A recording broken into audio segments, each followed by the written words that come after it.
rekan-rekan sekalian, kita sudah sampai di pemberhentian kedua kita, yaitu di sebuah tempat wisata yang disebut sebagai Cuyamaka Forest. Jadi namanya agak sedikit asing ya, tapi ini lokasinya ini ada di pintu masuk menuju ke San Diego. Ininya saya sudah selesai dari toilet. Nah, ini adalah konservasi, seperti konservasi alam yang dikelola oleh orang-orang sini. Jadi di sini ada taman, terus juga ada lake ya, danau, terus juga ada itu di sumber air. Nanti kita jalan-jalan ke situ. Terus parkirnya juga lumayan oke, ada gunung juga. Oke, sambil lalu kita jalan ya. Nah, sebelum kita jalan, kami perlu sholat dulu, kemudian setelah itu makan siang bersama dan mengitari lokasi.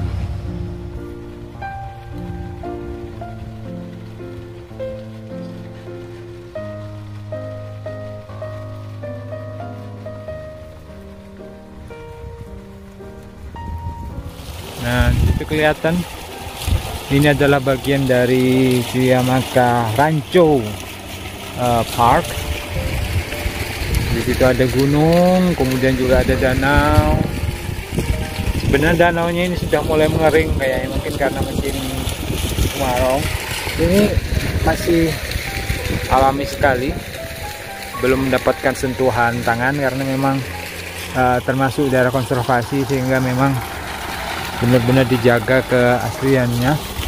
Tapi ada beberapa sudah di permak ya, sudah diberi tambahan sarana prasarana, misalnya kayak tempat observasi yang ada di atas itu, kemudian juga ada bangku-bangku untuk warga sini menikmati tempat. Terus juga di situ sepertinya ada penyekat ya. Saya tidak tahu bagian yang sebelah sini ini kayaknya bagiannya dangkal, terus sana agak dalam, karena di bagian sana saya melihat ada perahu dan juga ada bebek-bebekan itu yang di kayu. Jadi fasilitasnya lengkap. Nah, yang membuat indah adalah daerah sini ini bertingkat ya. Jadi dari atas itu ada gunung, kemudian di bawahnya ada rumah-rumah, kemudian di paling bawah ada danau. Udaranya sejuk, mungkin tidak terlalu panas. Nah, jadi ini adalah sumber air. Nah, sumber air ini dibor seperti dari dalam, kemudian diedarkan ke rumah-rumah warga, ditampung di sini sumber airnya. Dan dingin, kerasa banget dinginnya. Nah, di situ ada semacam kayak pelabuhan ya, atau dermaga, tempat dimana perahu-perahu untuk mengelilingi danau ditambatkan. Secara umum tempatnya adalah tempat yang asli di sini ya.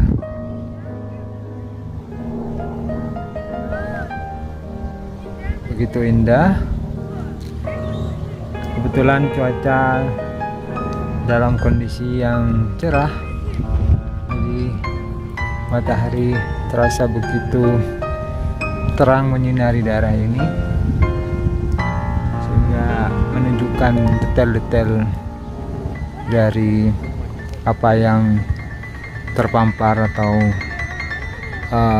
berada di tempat ini, mulai dari pohon-pohon, kemudian gunung, semuanya karena cahaya matahari menyinar dengan terang. Ya, teman-teman di sana sedang makan siang.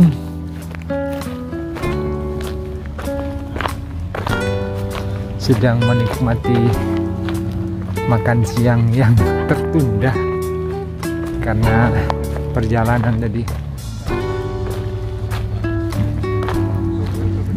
Ya, kita bisa melihat makan dengan lahap. Loh, Mas Iqbal mau makan di sini, Bang. Mbak, ada kursi Mbak. Ya, sini ada space kok. Ini Mbak.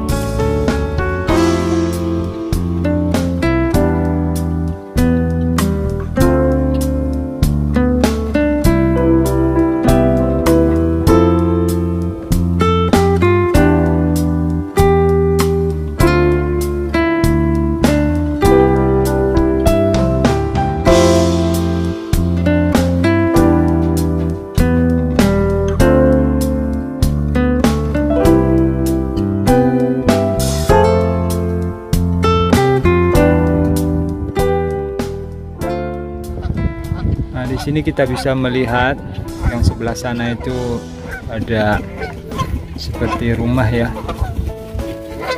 rumah penduduk, kemudian juga ada beberapa boat yang disewakan, dan yang unik di pinggir-pinggir itu ada semacam bebek atau unggas ya yang bisa terbang. Tapi ini bukan unggas yang biasa kita jumpai di Indonesia. Warnanya coklat, kemudian ada hitam-hitam dan bisa terbang. Saya tidak tahu namanya apa, cuma keren banget. Terus di sebelah sana kita melihat di situ ada kapal-kapal atau boat yang sedang dijalankan oleh pemiliknya. Beberapa dipakai untuk mancing. Kemudian juga sini kita bisa melihat ada cewek bule pengunjung dari sini yang sedang fotografi, foto-foto. Kemudian ada terlihat di situ bapak yang sedang mengajari anaknya untuk memancing, dan itu si Zaki. Si Zaki sedang dari tadi sibuk bermain-main dengan permainannya. Nah, ini siapa ini? Hello, siapa ini? Si Nisa. Si Nisa lagi apain? Lagi apain? What are you doing? Ya? What are you doing? Oh, lagi berteduh. Alami burung-burung tidak takut dengan kehadiran manusia karena tidak ada manusia di sini yang usil untuk menembaki. Terus bebek-bebek juga dibiarkan begitu saja, nggak ada yang mengganggu. Jadi karena aturannya di sini luar biasa ketat terkait dengan masalah burung-burung sini ya. Jadi ada larangan untuk menembaki burung-burung. Saya ada menembaki dan ketahuan, petugas yang ada di sini bisa kena denda, dan dendanya mahal banget. Urusan dengan polisi di sini itu ribet, makanya penduduk di sini yang membiarkan saja. Kalau di Indonesia mungkin burung-burung terbang bebas, bisa jadi mungkin ditembaki dan dijadikan makanan, tapi di sini tidak. Selain karena ada aturan itu, terus yang kedua karena memang disinyalir juga burung-burung itu tidak steril, sehingga ketika dimakan mereka membawa kuman, penyakit yang menyebabkan sakit, misalnya kayak flu burung dan seterusnya. Nah, itu dia pemandangan daerah sini. Setelah ini kita akan melanjutkan perjalanan. Mudah-mudahan sekitar jam 4 sore nanti kita sudah sampai di San Diego.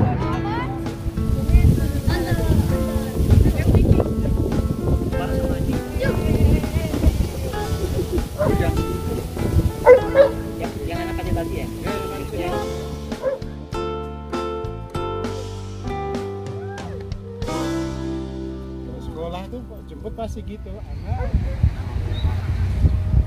Ini di depan itu kita bisa melihat ada bebek atau angsa ya. Saya tidak tahu apa namanya. Mungkin di sini itu yang disebut sebagai goose atau nah, tapi cantik bentuknya, itu mirip seperti bebek kepalanya ya. Tapi badannya itu mirip seperti, kalau dalam bahasa Jawa itu mentok kali ya. Nah, ini bermain bebas di pinggir telaga sini, seakan-akan tidak takut bahwa mereka ini bakal diganggu oleh manusia. Dan ini menunjukkan betapa asrinya habitat hewan-hewan yang ada di sini. Dan di atas sana itu kita bisa mendengar samar-samar suara anak-anak di atas, sebetulnya itu tempat bermain anak-anak warga lokal sini. Dan ini merupakan pelabuhan yang tadi sempat saya ceritakan. Ya, sederhana. Sebenarnya lake ini cukup luas. Kalau kita bisa melihat di sebelah sana itu juga ada apa namanya itu, ada terusan. Jadi tidak hanya di sini aja, tetapi lake ini ada tembusannya ke sebelah sana. Jadi kalau di peta itu bentuknya memang seakan-akan terbelah menjadi dua, satu bagian sini dan satu bagian yang daerah sebelah sana. Langit berwarna biru terlihat begitu indah, sehingga menyebabkan kita bisa merasakan nuansa tersendiri